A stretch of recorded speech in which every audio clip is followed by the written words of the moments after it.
Well, Jim Rogers is the chairman of Rogers Holdings and co-founder of the Quantum Fund. Will be a bumpy recovery in China because of the virus and because of the property collapse. But China is on the rise, is rising again, but it will not be straight up and it will be slow. It will partially depend on the rest of the world, but the rest of the world is okay, at least for now. And what areas in particular will drive this growth? Service sector forecast to do well, cars too. What do you think we'll see driving China's economy in 2024?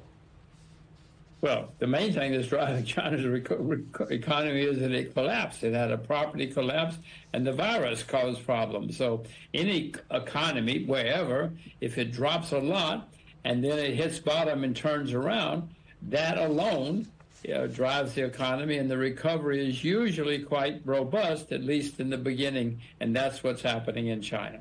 And the government, of course, is doing everything it can. It's trying to help the economy, but the main thing is when you hit bottom and turn around, you usually have a good time for a while. And what about consumer confidence and consumer spending? How much will a bounce back in those affect things?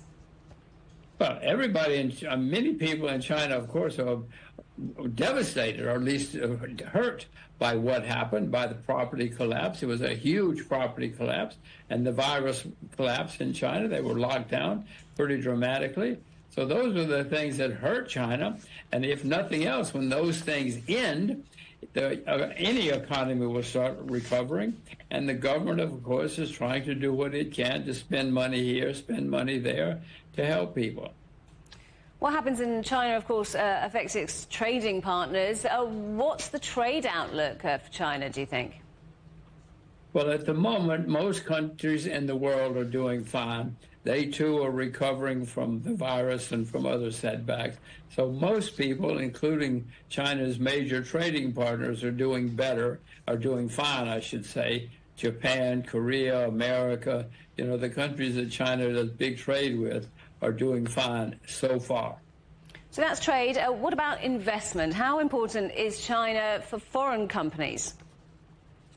Oh, China's the second largest or largest economy in the world, depending on who's measuring. And so if you're the largest economy in the world, you're everybody's friend, and you're the trading partner of many, many people, and that's the case with China. China's the largest trading partner of many countries in the world now.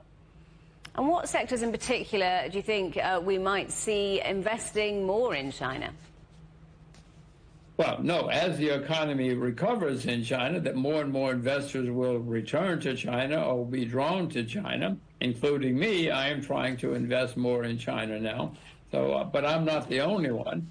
There are 1 billion and 400 million people in China, Robin. That's a big market for most people, and there's a lot of capital and investment in that country and trade. So it's extremely important to many people.